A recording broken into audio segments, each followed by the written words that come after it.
ఏపీలో సీఈసీ దగ్గరకు రాజకీయ పార్టీలన్నీ క్యూకట్టాయి. పరస్పరం ఫిర్యాదులు చేసుకున్నాయి వైసీపీ, టీడీపీ. 6 అంశాలతో వైసీపీ, 8 అంశాలతో టీడీపీ, జనసేన ఈసీకి ఫిర్యాదులిచ్చాయి. నిబంధనల ప్రకారం వచ్చే ఎన్నికల్లో జనసేనకు గాజు గుర్తు కేటాయించకూడదు అనే కీలక అంశాన్ని తెరపైకి తెచ్చింది వైసీపీ. టెక్నాలజీతో ఓటర్ల యాప్ రూపొందించి అవకతవకలకు పాల్పడుతుంది అంటూ టీడీపీపై ఫిర్యాదు కూడా చేసింది. టీడీపీ ఎలక్టోరల్ కమిటీలోని కోనేరు సురేష్ సహా ఇతర సభ్యులపై కూడా వైసీపీ ఫిర్యాదు చేసింది. హైదరాబాద్ లో నివాసం ఉండే వారి ఓట్లను ఏపీలో నమోదు చేయించడంపై వైసీపీ అభ్యంతరం వ్యక్తం చేసింది. ఇక టీడీపీ కూడా అధికార పార్టీపై ఈసీకి ఫిర్యాదు చేసింది. 10,32,000 అప్లికేషన్లు పరిశీలించకుండానే డ్రాఫ్ట్ ఎలక్షన్ రోల్స్ ప్రకటించడంపై టీడీపీ అభ్యంతరం వ్యక్తం చేసింది. కొందరి వ్యక్తుల పేర్లతో భారీ ఎత్తున ఫామ్ 7 దరఖాస్తులు దాఖలు కావడాన్ని సీఈసీ దృష్టికి తీసుకెళ్లింది టీడీపీ. నిబంధనలకు విరుద్ధంగా ఫామ్ 7 దరఖాస్తులు చేసిన వారిని గుర్తించినా చర్యలు తీసుకోవడం లేదని ఈసీకి ఫిర్యాదు చేసింది టీడీపీ. ఇంటింటి సర్వేను గ్రామ సచివాలయ సిబ్బంది చేపట్టడాన్ని కూడా తప్పుపట్టింది. వాలంటీర్లు జోక్యం చేసుకోకుండా చర్యలు తీసుకోవాలని కోరింది టీడీపీ, జనసేన. గతంలో తామిచ్చినటువంటి రిప్రజెంటేషన్లకు చర్యలు తీసుకోకుండా మొక్కుబడి వివరణలిస్తున్నారని సీఈసీకి టీడీపీ ఫిర్యాదు చేసింది.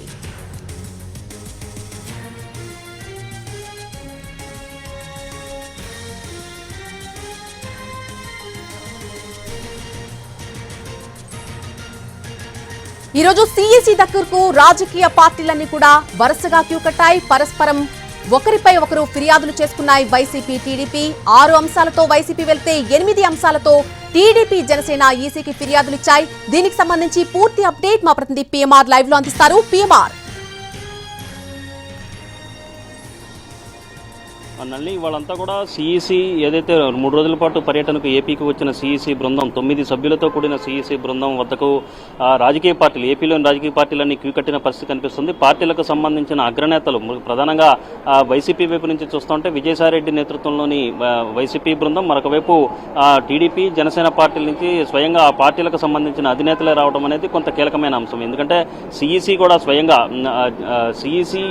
రంగంలోకి దిగడం, ఇక్కడ ఎన్నికలకు సంబంధించిన సన్నద్ధత, వచ్చిన ఫిర్యాదులను ఏ మేరకు పరిష్కరించారన్న అంశానికి సంబంధించి ఆయనే స్వయంగా రంగంలోకి దిగిన నేపథ్యంలో తెలుగుదేశం పార్టీ, మరొకవైపు జనసేన పార్టీలకు సంబంధించిన అధినేతలిద్దరూ కూడా స్వయంగా ఆయన్ని కలిసి వైసీపీకి సంబంధించిన వ్యవహారాల మీద ఫిర్యాదు చేసిన పరిస్థితి కనిపిస్తుంది. సో ఈ నేపథ్యంలో తెలుగుదేశం వైపు నుంచి మొత్తంగా 8 అంశాలతో కూడిన విషయాలను ఫిర్యాదు చేసిన పరిస్థితి కనిపిస్తుంది. అలాగే టీడీపీ మీద వైసీపీ 6 అంశాలతో ఒక జాబితాను తయారు చేసి దానికి సంబంధించిన ఒక నివేదిక రూపంలో, ఫిర్యాదు రూపంలో సీఈసీకి వైసీపీ ఎంపీలు విజయసాయిరెడ్డి ఇచ్చిన పరిస్థితి కనిపిస్తుంది. మార్గాని భరత్, విజయసాయిరెడ్డి వీళ్ళిద్దరూ కూడా వచ్చారు. సో ఈ క్రమంలో ఏదైతే ఒక కీలకమైన అంశానికి సంబంధించి జనసేనకు గాజు గ్లాసు గుర్తు కేటాయించకూడదు అన్న అంశానికి సంబంధించి సీఈసీకి కొంత కీలకమైన అంశాన్ని తెర మీదకు తీసుకొస్తూ వైసీపీ ఫిర్యాదు చేసిన పరిస్థితి కనిపిస్తుంది. గాజు గ్లాసు గుర్తు అనేది కామన్ సింబల్ గా ఉంటుంది. ఒక గుర్తుని అన్ని నియోజకవర్గాల్లో కూడా వినియోగించుకునే అవకాశం ఉంటుంది. కాబట్టి సో ఈ తరహా అంటే రిజిస్టర్ కాని పార్టీలకు,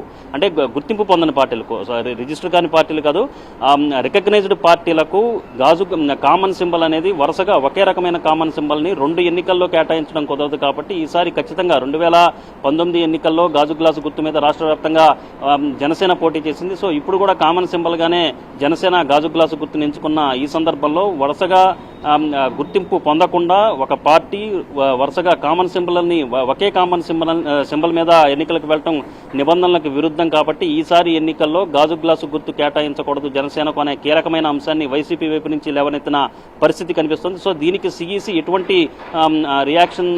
వైపు నుంచి ఎటువంటి రియాక్షన్ ఉంటుంది, వైసీపీ ఇచ్చిన ఫిర్యాదును సీఈసీ ఏ మేరకు పరిగణలోకి తీసుకుంటుంది అన్న అంశం కొంత కీలకమైన పరిణామంగానే, కీలకమైన డెవలప్మెంట్ గానే మనం చెప్పొచ్చు. మరొక వైపు తెలుగుదేశం అలాగే జనసేన వైపు నుంచి చూస్తా ఉంటే మరిన్ని, అంటే ఇప్పటికే చేసిన ఫిర్యాదులతో పాటుగా ఇంకొన్ని కీలకమైన అంశాలను కూడా ప్రస్తావించిన పరిస్థితి టీడీపీ వైపు నుంచి ఉంది. ప్రధానంగా వాలంటీర్లు, గ్రామ సచివాలయ సిబ్బంది ఎన్నికల విధుల్లో ఎక్కువగా జోక్యం చేసుకుంటున్నారన్న అంశానికి సంబంధించి కూడా సీఈసీ దృష్టికి తీసుకెళ్లిన పరిస్థితి ఉంది. నల్ని రైట్ PMR, thanks for the live update.